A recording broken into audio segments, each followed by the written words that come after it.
Assalamualaikum warahmatullahi wabarakatuh. Terima kasih yang sudah mengklik video cerita dari Ibu Sri Rika. Sore hari ini saya ingin membawakan sebuah cerita pengalaman mistis yang dialami oleh seorang tukang tahu dan salah seorang sahabatnya. Ceritanya seperti ini. Sebutlah dia bernama Andi. Andi ini profesinya adalah sebagai seorang penjual tahu keliling. Jadi dia menggunakan motor dan membawa tahu untuk keliling kampung berjualan.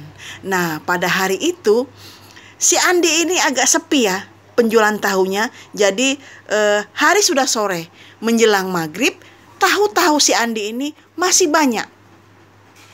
Belum habis terjual. Karena melihat tahu-tahunya masih banyak dan ia mendapatkan uang baru sedikit, akhirnya si Andi ini kembali berkeliling kampung untuk menjajakan tahunya. Nah, Andi ini melihat jalan setapak. Dia belum pernah masuk ke sebuah kampung melalui jalan setapak itu. Karena semua kampung sudah dikelilingin dia, jadi dia mencoba untuk memasuki kampung baru yang belum pernah dimasukinya. Anggaplah itu nama kampungnya Kampung Melati gitu. Jadi si Andi ini masuklah ke dalam jalan setapak tersebut menggunakan sepeda motor untuk berjualan tahu. Nah, jam menunjukkan sekitar pukul 8 malam karena dia berkeliling-keliling ya. Jadi sudah jam 8 malam, tahunya pun masih banyak. Akhirnya setelah Andi berkeliling Kampung Melati tersebut, dia melihat jalan di Kampung Melati tersebut sangat bagus sekali untuk dilalui sepeda motor. Jadi tidak seperti kampung-kampung lain, becek, selokan, berair karena memang kondisi cuaca habis hujan. Itu pun masih hujan rintik-rintik. Jadi dia melihat jalan di Kampung Melati itu sangat bagus sekali. Tidak seperti jalan-jalan lainnya yang penuh genangan air. Jadi dengan lancarlah si Andi ini berjalan menggunakan sepeda motor untuk menjajakan dagangannya. Nah, ketika di pertengahan kampung, si Andi ini melihat banyak sekali rumah-rumah yang bentuknya seperti sama. Ya mungkin Andi maklum lah ya, mungkin perumahan di sana seperti perumahan yang baru dibangun sehingga bentuknya hampir sama. Dan Andi dipanggil oleh salah seorang pembeli di Kampung Melati tersebut untuk membeli tahunya. Setelah pembeli pertama membeli tahunya, akhirnya pembeli berikutnya pun kembali membeli tahunya. Jadi barisan rumah di Kampung Melati tersebut membeli tahu-tahu si Andi hingga tahu si Andi ludes, habis semua. Jadi Andi ini senang. Tahu yang begitu banyaknya yang dibawa dia melalui sepeda motor itu habis terjual di Kampung Melati. Jadi dengan gembira dia kembali untuk keluar dari Kampung Melati tersebut untuk pulang karena tahu-tahunya habis.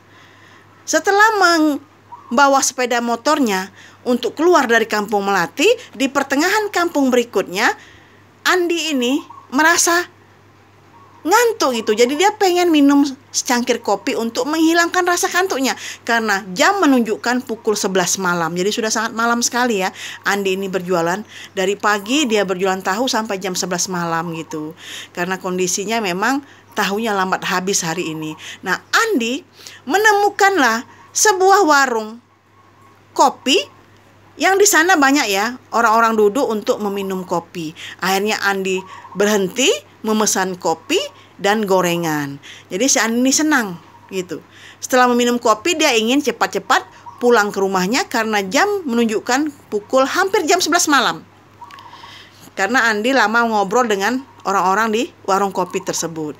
Ketika Andi mau membayar kopinya dan gorengannya, dia merogoh tas tempat uangnya. Dia kaget.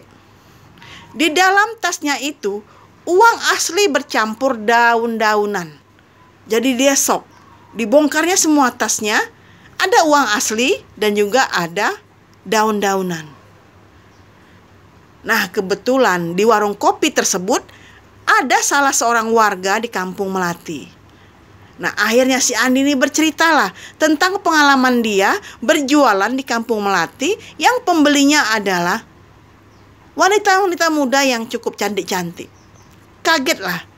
Anggaplah warga Kampung Melati itu bernama Pak Tono. Nah, Pak Tono ini kaget ketika mendengar cerita Andi kalau dia berjualan tahu di Kampung Melati yang jalannya sangat bagus, tidak ada becek, tidak ada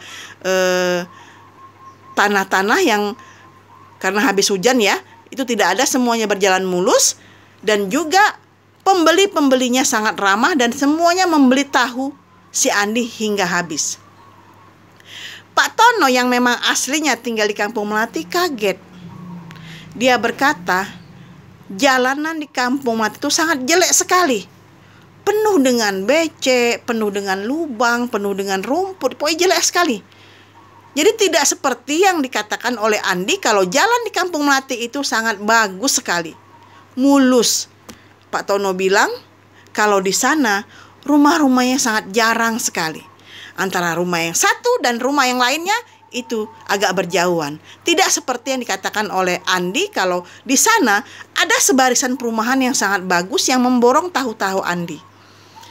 Jadi bertolak belakang, kagetlah si Andi ini mendengar cerita Pak Tono kalau sebenarnya rumah-rumah di Kampung Melati itu sangat jauh sekali dan rumahnya berbentuk kayu yang tidak bagus, alias rumah jelek lah ya, karena Kampung Melati ini termasuk kampung terakhir yang memang sangat jarang penduduknya, apalagi jalanannya sangat buruk. Mendengar cerita itu Andi lemas. Tahunya habis, uang tidak dapat. Bagaimanakah cara dia untuk menyetor ke agen tahunya? Dia sedih. Akhirnya Andi pulang dari warung kopi tersebut dan pergi menuju rumahnya dengan keadaan sangat sedih sekali. Karena dia malam itu walaupun tahunya habis tapi tidak mendapatkan uang. Jadi sedih sekali ya kisah si Andi ini. Nah, kejadian yang sama juga terjadi pada salah seorang yang membawa pacarnya, salah seorang warga Kampung Melati yang membawa pacarnya untuk bertamu ke Kampung Melati, menemui keluarganya. Jadi ketika berjalan ke Kampung Melati, pacar dari, anggap aja lah orang ini Iwan namanya ya, pacar dari si Iwan itu tidak mau masuk ke Kampung Melati. Karena dia melihat jalan-jalan di Kampung Melati itu sangat becek dan jelek sekali. Dia mengedumel, saya tidak maulah masuk Kampung Melati, jelek sekali jalan-jalannya, saya tidak mau. Dia ngedumel gitu sepanjang jalan. Tiba-tiba setelah sampai di Kampung Melati dan si Iwan sampai di rumahnya, ternyata pacarnya, anggaplah pacarnya ini bernama Lena, si Lena ini hilang. Tidak ada di samping si Iwan ini. Kaget si Iwan ini. Akhirnya dia memanggillah warga di sana untuk berusaha mencari si Lena ini dan tidak diketemukan. Sampai si Iwan ini memanggil orang pintar di sana ya untuk berusaha menemukan pacarnya. Karena udah semalaman dia tidak menemukan pacarnya. Jadi ditanyalah sama orang pintar ini ya kepada si Iwan, kenapa pacarnya sampai hilang? Dia berkata kalau si Lena ini mengedumel terus ketika masuk Kampung Melati. Yang kampungnya jelek lah, yang kampungnya becek lah, yang semuanya dibilang dia. Akhirnya dia hilang.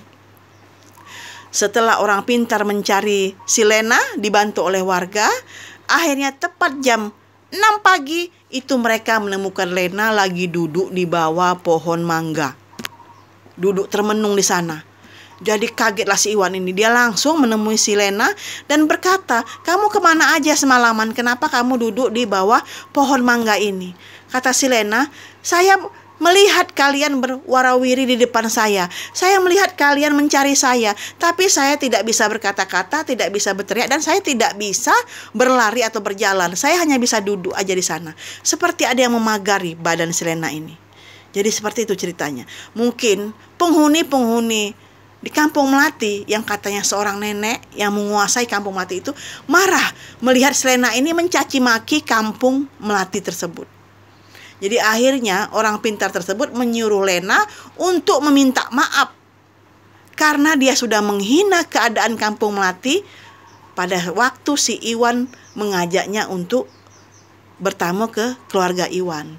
Akhirnya kata si orang pintar itu, kalau Lena tidak meminta maaf, takutnya Lena sakit atau ada apa-apa, karena penghuni dari Kampung Melati ini memang sangat marah sekali dengan tingkah laku si Lena ini. Akhirnya si Lena meminta maaf dan berjanji tidak akan mencela keadaan Kampung Melati lagi. Setelah diketemukan, si Lena akhirnya kapok, dia tidak mau lagi masuk ke Kampung Melati. Jadi seperti itu. Jadi ini dua cerita ya, dari warga Kampung Melati, dari warga Kampung Melati satu, yang duanya itu bukan orang Kampung Melati ya, tapi mereka masuk ke Kampung Melati. Jadi itulah cerita mistis dari seorang tukang tahu dan Iwan. Jadi seperti itu. Itulah cerita saya pada sore hari ini. Terima kasih yang sudah mendengarkan cerita saya. Mohon bantuannya untuk like, komen, dan share. Dan juga subscribe ya untuk penonton baru. Terima kasih. Assalamualaikum warahmatullahi wabarakatuh.